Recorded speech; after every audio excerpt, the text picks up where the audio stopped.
नमस्कार, स्वागत है आपका। तैयार है अखाड़ा, तैयार है पहलवान, कौन होगा बलवान। सियासत के एक एक दांवपेच के साथ हम हाजिर हैं लेकर 28 का अखाड़ा। इस अखाड़े में कूद पड़े हैं सियासत के बलशाली। तो शुरू करते हैं 28 का अखाड़ा।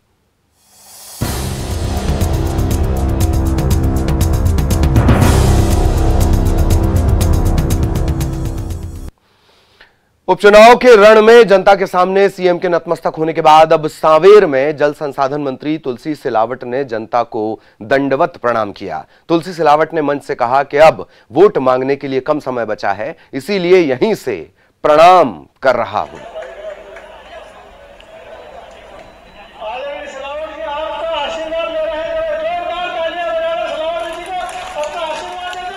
सहयोगी अरुण इस वक्त हमारे साथ जुड़े हुए हैं। अरुण, पूरे घटनाक्रम के साथ साथ एक बड़े अचरज की बात है, ये तमाम नेताओं के लिए है, इसमें कोई खास नहीं, कि चुनाव जीतने के बाद जो अभिवादन के मूड में आ जाते हैं, फिलहाल वो दंडवत प्रणाम की मुद्रा में है। अद्भुत। अरुण, बिल्कुल, देखिए, जिस तरह सीएम शिवराज सिंह ने जनता का आशीर्वाद लिया था और मंच पर ही उन्हें प्रणाम किया था, उसी को देखते हुए जो जल संसाधन मंत्री है तुलसी सिलावट, उन्होंने भी सांवेर की जो जनता है वो उनसे दंडवत प्रणाम करके आशीर्वाद लिया और उन्होंने कहा कि सबके पास हम नहीं पहुंच पाएंगे, इसलिए यहीं से सबको प्रणाम करता हूं। और एक तरह से उन्होंने जनता से अपील की कि वो इनको वोट दें। हालांकि सादगी के लिए तुलसी सिलावट हमेशा जाने जाते हैं, उनकी जो सादगी है वही, इसी वजह से दरअसल सवाल भी खड़े हो रहे हैं। ऐसा लग रहा है कि कांग्रेसी कल्चर को खत्म करने के लिए ट्रेनिंग बड़ी पुख्ता चल रही है तुलसी सिलावट की। बिल्कुल सही बात है। और तुलसी सिलावट जब भी जनता के बीच जाते हैं तो अक्सर वो जमीन पर बैठ जाते हैं, सीढ़ियों पर बैठ जाते हैं, लोगों से उनके साथ जमीन पर बैठकर बातचीत करने लगते हैं। ये उनका एक तरीका है, एक चुनाव लड़ने का, जीतने का उनका एक अलग तरह का तरीका है, अलग तरह की उनकी एक शैली है। उसी शैली में आज जब उन्होंने दंडवत किया, जनता से दंडवत करके प्रणाम किया और उनसे वोट की अपील की, तो जनता भी थोड़ी सी भावुक हुई कि उनका नेता है वो ऐसे मंच से ही दंडवत प्रणाम कर रहा है। तो एक तरह की एक शैली है, एक तरह का उनका ये चुनाव लड़ने का तरीका है और इसी के लिए वो जाने भी जाते हैं। हाँ, ये आपने सही जिक्र किया उनकी सहजता। हालांकि दंडवत प्रणाम जितनी सहजता तो पहले नहीं नजर आती थी, पर इससे पहले भी जब वो कांग्रेस की सरकार में भी मंत्री थे तो अक्सर वो घूमते फिरते और वर्जिश करते भी नजर आए हैं, इंदौर में ही नजर आए हैं। अरुण, बिल्कुल, वो जब कांग्रेस में सरकार में मंत्री थे तो वर्जिश करते और एक लोगों के साथ बैठते, दंड उठाते हुए वो उन्होंने कई बार वो दिखाई दिए। कई बार उनकी ऐसी तस्वीरें भी आती हैं कि वो लोगों के बीच पहुंच जाते हैं और जमीन पर ही बैठ के उनसे बातचीत करने लगते हैं। जब उनके क्षेत्र के लोग उन तक पहुंचते हैं तो जमीन पर उनके बैठे कई वीडियो सामने आए और कई बार वो दिखाई भी दिए। तो उनकी एक तरह की कहा जाए कि एक वो सहज होने का जो शैली है, सहज रहने का उनका व्यवहार है, वो एक तरह से वो प्रदर्शित करता है। सहजता, अति सहजता की ओर बहती हुई, यही भाजपा है। बहुत बहुत शुक्रिया अरुण आपका इस तमाम जानकारी के लिए। सहयोगी अरुण हमारे साथ जुड़े हुए थे। और एमपी में उपचुनाव को लेकर करोड़ों की राशि खर्च हो रही है। मुख्य निर्वाचन पदाधिकारी ने राज्य सरकार से 40 करोड़ रुपए मांगे हैं। हालांकि राज्य सरकार ने पहले ही 40 करोड़ की राशि का बजट में ही प्रावधान कर दिया था। इसके अलावा मुख्य निर्वाचन पदाधिकारी ने ये पैसे की मांग रखी है। उपचुनाव में कोरोना से बचाव के चलते ये राशि खर्च होनी है। कोरोना संकट काल में उपचुनाव पर हर एक सीट पर तकरीबन 2.25 करोड़ का खर्च आ रहा है।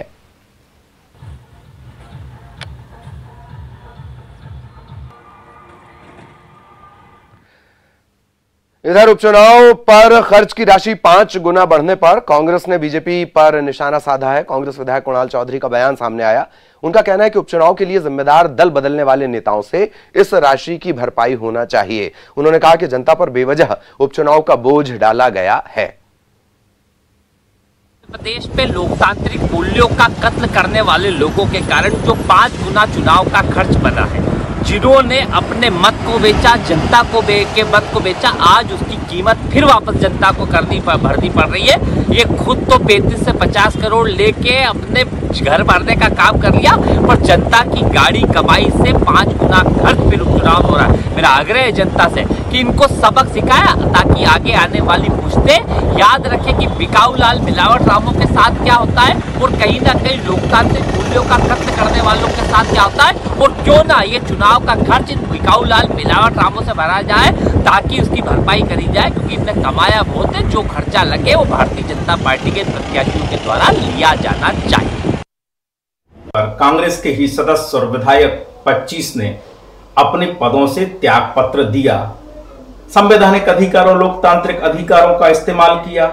कांग्रेस ने तो 100 से ज्यादा चुनी हुई सरकारें भंग कर दी, केवल ये इनकी पार्टी की नहीं थी। और इन सरकारों को भंग करने पर समय समय पर सुप्रीम कोर्ट ने इनका गलत दुरुपयोग करना बताया भी कि संविधान की धारा 356 का दुरुपयोग करने वाली कांग्रेस की सरकार रही है, सुप्रीम कोर्ट ने जताया बताया। तो जो लोकतंत्र की हत्या करने वाले हों, 100 से ज्यादा सरकारें भंग करने वाले हों, तो उनसे तो लाखों करोड़ रुपया हर्जाना बनता है इस देश के खजाने के लिए। लाखों करोड़ों रुपए बनता है इस देश के खजाने के लिए। सहयोगी अनुराग इस वक्त हमारे साथ जुड़े हुए हैं। इसके अलावा भूपेंद्र गुप्ता साहब हमारे साथ जुड़े हुए हैं, रजनीश अग्रवाल साहब हमारे साथ जुड़े हुए हैं। लेकिन मैं आप दोनों के पास आऊंगा। सबसे पहले अनुराग, मैं आपके पास आना चाह रहा हूं कि भले ही पॉलिटिकल पर्पस रहा हो कुणाल चौधरी का, पर बात सही है कि बेवजह लादे जा रहे उपचुनाव, ये वाला नहीं, तमाम उपचुनावों की बात कर ली जाए, नेताओं से ही भरपाई होनी चाहिए। अनुराग, देखिए, सबसे बड़ी बात है कि सियासी दल इस बात को लेकर भी पक्षधर रहे हैं कि वन नेशन वन इलेक्शन का फार्मूला अपनाया जाना चाहिए, यानी कि सभी तरह के चुनाव एक साथ हो जाना चाहिए ताकि आने वाले दिनों में बेहतर तरीके से काम हो सके। लेकिन यदि हम प्रदेश में चुनाव के यदि सूची पर ही नजर डालें तो 2018 में विधानसभा का चुनाव हुआ, 2019 में लोकसभा का चुनाव हुआ, 2020 में अब 28 विधानसभा सीटों पर उपचुनाव होना है और उसके बाद 2021 में नगरीय निकाय के चुनाव होना है। उसके बाद मंडी चुनाव और पंचायत चुनाव होंगे और 2023 में फिर विधानसभा के चुनाव और 2024 में फिर लोकसभा के चुनाव होंगे। यानी कि हर साल चुनाव होते हैं, चुनाव पर करोड़ों रुपए की राशि खर्च की जाती है और ये वही राशि होती है जो आम जनता से टैक्स के रूप में सरकार वसूलती है और उसी को चुनावों के लिए खर्च करने के लिए बजट में राशि का प्रावधान करती है। लेकिन इस बार देखने में यह भी मिल रहा है कि जो चुनाव हो रहा है 2018 में जितना हर एक विधानसभा सीट पर जितनी राशि की गई,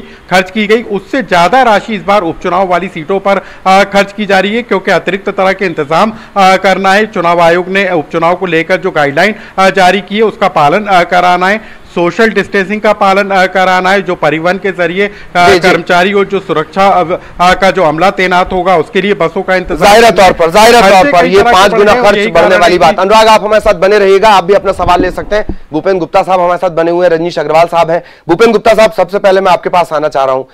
बात वहीं पर आ गई कि अगर 5 गुना खर्च है तो फिर आपके इतिहास को निकाला जा रहा है, सत्ता में रहते हुए 100 बार से ज्यादा चुनी हुई सरकारों को भंग करने वाली तमाम पुरानी बातें। भूपेंद्र जी, आपका रिएक्शन? आपने ये किसने निकाला, आप जो बता रहे हैं बात को? पहले जी, रजनीश अग्रवाल साहब है, वो भी लाइन पर है। हाँ जी, हाँ जी। दूसरी चीज ये है कि जो सामान्य परिस्थितियों में उपचुनाव होते हैं और जो निजी फायदे के लिए और गद्दारी करने के लिए जो थोपे गए उपचुनाव है जनता के ऊपर, इन उपचुनावों के में अंतर है। और इसीलिए ये जो है, जब 5 साल के लिए जो उन्होंने विधायक बनाया था और तुम फिर से विधायक बनने के लिए जनता के बीच में जा रहे हो, तो इसका मतलब है कि तुमने जो है ये गलत काम किया है और इसका खामियाजा उनको भुगतना चाहिए। जी जी जी, रजनीश अग्रवाल साहब। देखिए, जो विधायक थे उन्होंने इस्तीफा दिया जनता की विकास के लिए। इन्होंने तो शहरिया, बेगा, भारिया जनजाति के भी 1000 रुपए जो मिलते थे भाजपा सरकार में, वो भी बंद कर दिए। आपको पता नहीं है, आपकी सरकार खा गई वो रुपए। आपकी सरकार 1000 रुपए खा गई, आपको मालूम नहीं है। वो हमने पैसे दिए, वो भोजन के अधिकार वो पैसे दिए गए, बात खर्चे की, भोजन के अधिकार के पैसे सरकारों ने योजना चलाई करो। सवाल झूठ बोलना है, बेजा खर्चा लादा गया है। हर जगह आप निर्वस्त्र हो रहे हो। पत्र दिया तो ये भोजन के अधिकार का हिस्सा है, ये तुमने दिया है क्या? ये मनमोहन सिंह की सरकार दे के गई ये पैसा। इससे तो बात करा, तुमने दिए पैसे, ये भोजन के अधिकार का हिस्सा है, ये भोजन के अधिकार कानून का हिस्सा है, मनमोहन सिंह देकर गए। झूठ बोलते हो, आपको शर्म नहीं आती? रोज 10 झूठ बोलते हो आप। कमलनाथ जी ने बंद कर दिया और रोज कांग्रेस के भोजन का अधिकार कानून का हिस्सा है, मनमोहन सिंह जी देकर गए। ये कमलनाथ और शिवराज सिंह का विषय नहीं है। झूठे कहीं के आप झूठ बोलते हैं, रोज 10 झूठ बोले बिना आपका खाना नहीं बचता है। बदतमीजी करने वाला कौन सा शहर ये बताइए? बदतमीजी ये जो है भोजन का अधिकार कानून का हिस्सा है, और ये भोजन के अधिकार कानून में मनमोहन सिंह ने शिवराज सिंह का विषय है। ये झूठ बोलना बंद करिए आप कब तक जनता को? अग्रवाल साहब, वापस मूल सवाल पर, जिनकी वजह से उपचुनाव की स्थिति आई, खर्चा उनसे लेना चाहिए। अग्रवाल साहब, देखिए मैंने कहा बहुत स्पष्ट, 100 से ज्यादा सरकारें केवल अपने स्वार्थ के कारण। सवाल ये है, फिर आप इसी बात पर आ रहे हैं। बाद में तमाम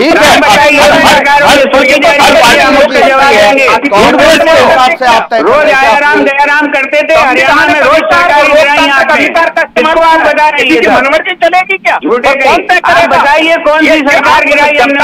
अन्याय करो, कांग्रेस का विधायक नाराज होकर इस्तीफा भी ना देता है। अपने सरकार गिराई थी। आदिवासियों का पैसा रोक ले, सहरिया का, बेगा का, भारिया का तक अपने पैसा। ठीक, थोड़ा सा हम पानी पीने के लिए पानी पीने के लिए रुक जाते हैं। पानी पीने के लिए रुक जाते हैं। अभी बहुत ऊर्जा की जरूरत है। अनुराग, जवाब मिल पाएगा कोई?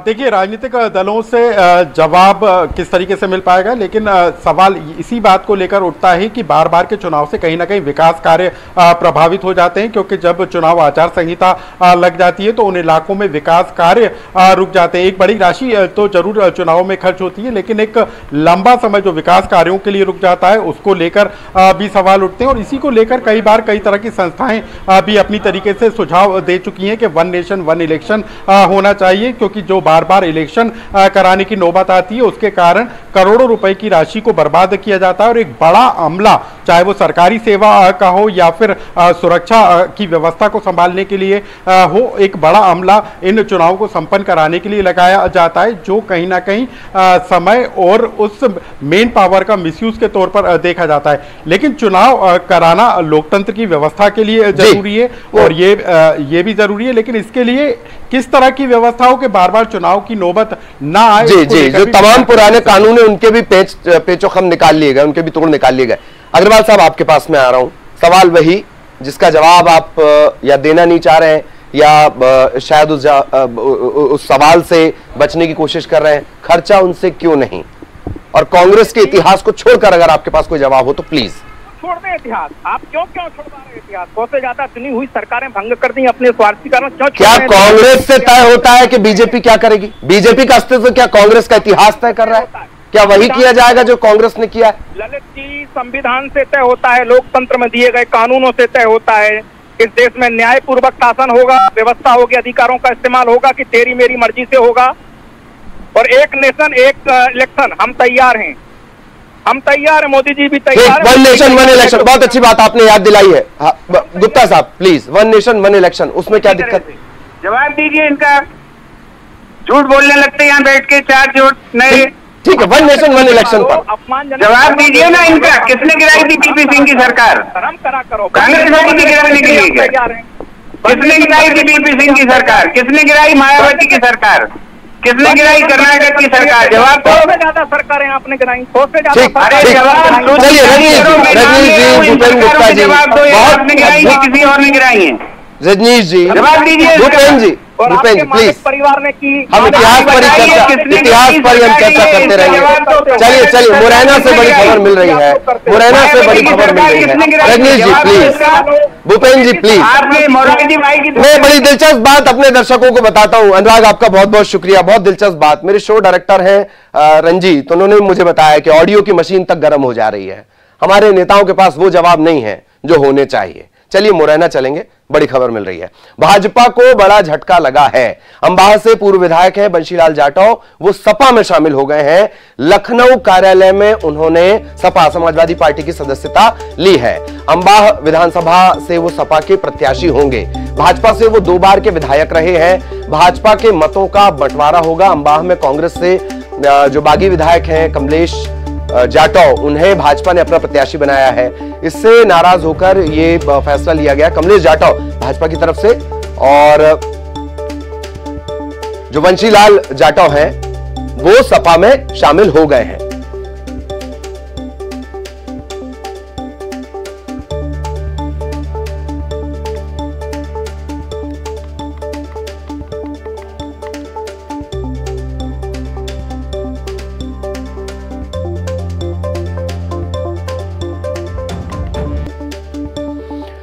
तो उपचुनाव से पहले आरोप प्रत्यारोप का दौर जारी है। कांग्रेस ने प्रदेश सरकार पर फिर निशाना साधा है। कांग्रेस का कहना है कि जिन इलाकों में उपचुनाव होना है वहां 90 दिनों में 7000 शिकायतें दर्ज हुई हैं। कांग्रेस ने उपचुनाव वाले इलाकों में कानून व्यवस्था को लेकर सवाल भी खड़े किए हैं। मुख्यमंत्री जी, गरीब होने का स्वांग बाद में कर लेना, जनता जानती है कौन गरीब है कौन अमीर है।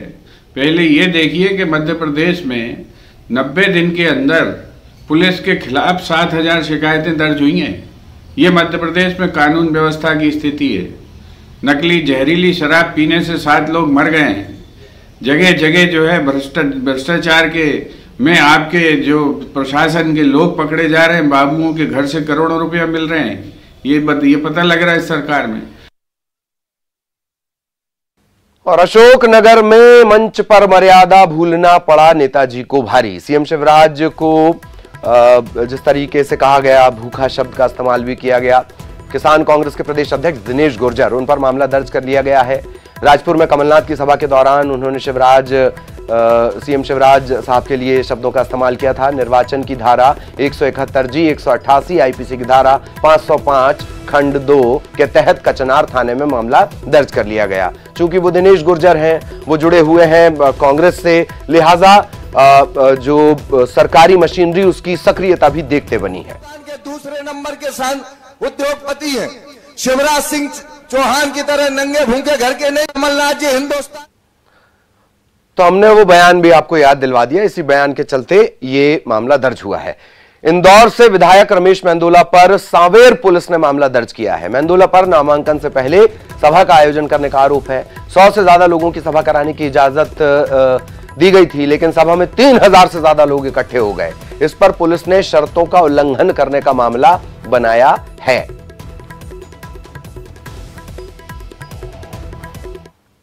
अखाड़े के कुछ और दांवपेच ब्रेक के बाद आपका स्वागत है। और अब खबर छतरपुर से। छतरपुर में बदमाशों के हौसले इस कदर बुलंद हैं कि अब विधायक के परिवार पर भी वो हमला करने से नहीं चूक रहे। ताजा मामला महाराजपुर के कांग्रेस विधायक नीरज दीक्षित का बताया जा रहा है। उनके छोटे भाई और उनकी पत्नी पर आधा दर्जन बाइक सवारों ने गढ़ी मलहरा थाने से कुछ कदम की दूरी पर हमला कर दिया। हमला उस वक्त हुआ जब वो विधायक की कार से छतरपुर से उजरा गांव जा रहे थे। विधायक के भाई पर हमले की खबर लगते ही भारी भीड़ थाने में पहुंच गई।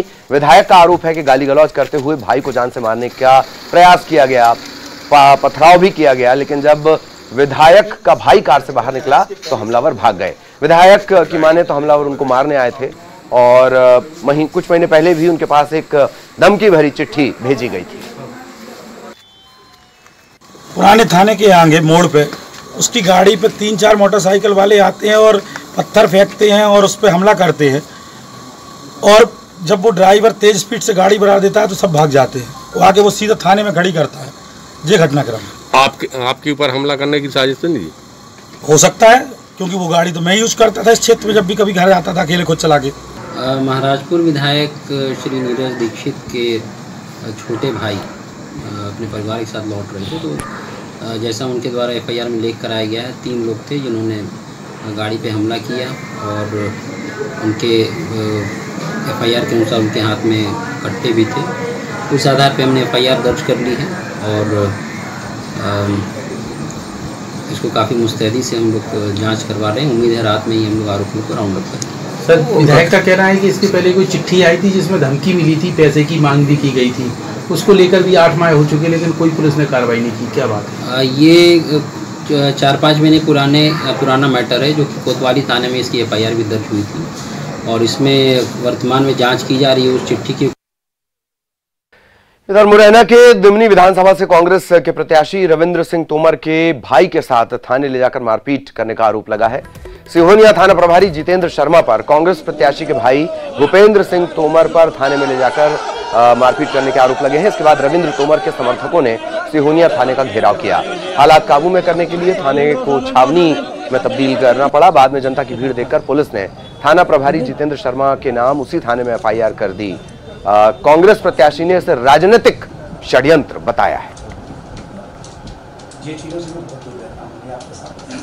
राजनीतिक षड्यंत्र है, बहुत क्लियर है और आयोग को हमने लिख करके भी दिया। ये चुनाव आयोग को मैंने भेजा है लिख करके कि ये जो पहले अभी कुछ समय पहले गिरिराज दंडोतिया ने पुलिस प्रशासन से जाति वाइज ये मांगा था कि बताइए कौन कौन सी जाति के लोग बैठे हुए हैं, मुझे एक वो दीजिए लिस्ट उसकी। तो जिस प्रकार से यहाँ इनको बिठाल रखा है थानों में, वो केवल इसलिए कि ये चुनाव में हमारा ये भारतीय जनता पार्टी और गिरिराज दंडोतिया के लिए कार्यकर्ता के रूप में काम करें। और उसी को लेकर के आज थाना प्रभारी सोनिया ने, हमने अभी कुछ दिन पहले उसको आयोग में लिख करके दिया था कि इनके खिलाफ कोई वीडियो जारी हुआ था। तो बहुत सारे पब्लिक के लोग पूरे क्षेत्र में हमसे कहते थे कि ये थाना प्रभारी सोनिया पक्षपात पूर्वक काम कर रहे हैं और इन्होंने गिरिराज दंडोतिया के वोट डालने के लिए प्रचार किया और दबाव बनाया जनता पे। इधर खरगोन के भीकन गांव में नाराज हितग्राहियों ने सांसद नंद कुमार चौहान की गाड़ी रोक दी, जमकर नाराजगी दिखाई। पीएम आवास योजना के हितग्राही हैं ये। खंडवा सांसद नंद कुमार सिंह चौहान अपने संसदीय क्षेत्र भीकन गांव में कुछ भूमि पूजन लोकार्पण के लिए पहुंचे थे। इस दौरान भीकन गांव नगर पालिका अध्यक्ष दीपक ठाकुर ने हितग्राहियों को धमकी दे दी। सांसद चौहान की मौजूदगी में ही हितग्राहियों और अध्यक्ष ठाकुर में जमकर बहसबाजी भी हो गई। नगर परिषद के वार्ड नंबर 10 के हितग्राहियों को आवास योजना के लाभ देने में निकाय की आनाकानी से लोग नाराज थे। हालांकि इस मामले में नेताजी कैमरे पर कुछ भी बोलने को तैयार नहीं।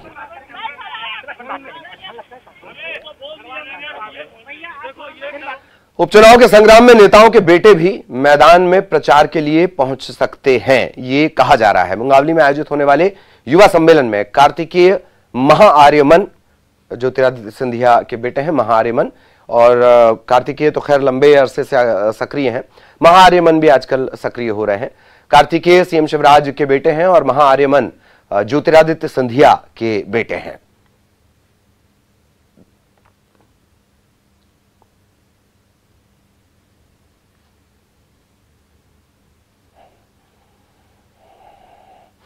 और 28 के अखाड़े में आखिर में आपको बताते हैं कि उपचुनाव के ऐलान के साथ ही मध्य प्रदेश में सत्ता की लड़ाई किस तरीके से चरम पर पहुंचते जा रही है।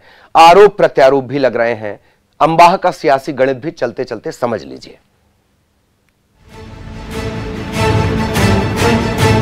मुरैना की अंबाह सीट की बात करें तो इस सीट पर जातिगत समीकरण का जादू नहीं चलता। यहाँ से पार्टी और उसके प्रत्याशी की छवि पर वोटर अपनी मुहर लगाते हैं। इस बार चुनावी मैदान में बीजेपी से कमलेश जाटव और कांग्रेस से सत्य प्रकाश सखवार हैं। अंबाह सीट के चुनावी इतिहास की बात करें तो साल 2003 में यहाँ से बीजेपी के बंशीलाल जाटव जीते थे। वहीं 2008 में बीजेपी से ही कमलेश जाटव जीते थे। 2013 में बसपा के टिकट पर चुनाव लड़कर सत्य प्रकाश सखवार जीते थे, जबकि साल 2018 में कांग्रेस के कमलेश जाटव जीते थे। अब सियासी पाला बदलने के बाद अंबाह में उपचुनाव हो रहे हैं। अंबाह के वोटर्स की बात करें तो यहाँ कुल वोटर्स की तादाद 2,22,797 है, जिनमें पुरुष वोटर की संख्या 1,19,697, महिला वोटर्स की संख्या 1,03,096 है। वहीं थर्ड जेंडर वोटर की संख्या की अगर बात की जाए तो यहाँ पर ये सिर्फ 4 है। अंबाह सीट पर दल और उसके प्रत्याशी की छवि काम करती है। मुद्दों की बात करें तो बुनियादी सुविधाएं, शिक्षा और बेरोजगारी यहाँ का अहम मुद्दा है। ये सीट नरेंद्र सिंह तोमर के प्रभाव वाली मानी जाती है, लेकिन पिछले कुछ समय से उनका असर कम हुआ। अंबाह विधानसभा सीट अनुसूचित जाति के लिए सुरक्षित है। बीजेपी कांग्रेस दोनों को अपनी जीत पर यहाँ यकीन है। बीजेपी कहती है कि पार्टी सबका साथ सबका विकास में विश्वास रखती है और उनके उम्मीदवार जरूर जीतेंगे। वहीं कांग्रेस का कहना है कि पार्टी से गद्दारी करने वाले लोगों को जनता सबक जरूर सिखाएगी। देखिए, भारतीय जनता पार्टी संगठन की शक्ति और विकास की मंत्र के साथ में मैदान में है। तो अंबाह में हम विजय हासिल करेंगे। अपने जो विकास कार्य हैं, जो हमने अभी शुरुआत की हैं पिछले 5 महीने के दौरान शिवराज जी के नेतृत्व में, लगातार प्रधानमंत्री नरेंद्र मोदी जी की योजनाओं का लाभ जो वंचित किया था कमलनाथ जी ने, वो फिर शुरू हुआ है। तो स्वाभाविक है कि अंबाह की जनता पिछले 15 महीने कांग्रेस के कमलनाथ सरकार को देख चुकी है, भोग चुकी है, झेल चुकी है। आशीर्वाद भाजपा को देगी। देखिए, कांग्रेस की स्थिति सभी जगह अच्छी है। जहाँ पर भी इस क्षेत्र में ट्रायंगुलर फाइट है, पहले भी होती रही है और पहले भी कांग्रेस ने इसका सामना किया और कांग्रेस के पक्ष में यहाँ पर परिणाम आए। इस बार भी परिणाम कांग्रेस के पक्ष में आएंगे। ये आपकी बात सही है कि यहाँ पे लोग थोड़े जो है पार्टी लाइन पर सोचते हैं, तो पार्टी लाइन में जो है आज जिस तरीके से भारतीय जनता पार्टी के लोग, इनके नेता दलितों पर अत्याचार कर रहे हैं, उन्हें सता रहे हैं, तो उनके सामने एक विकल्प है सीधा कि किसी राष्ट्रीय पार्टी के छाते में वो आए, वो हमारे पास आएंगे। सीट को जीतने के लिए बीजेपी और कांग्रेस दोनों ने अपनी पूरी ताकत लगा रखी है। ऐसे में देखना होगा कि जनता आखिर किसे चुनती है। न्यूज़ 18 के लिए अंबाह से दुष्यंत सिकरवार के साथ भोपाल से मनोज राठौर की रिपोर्ट।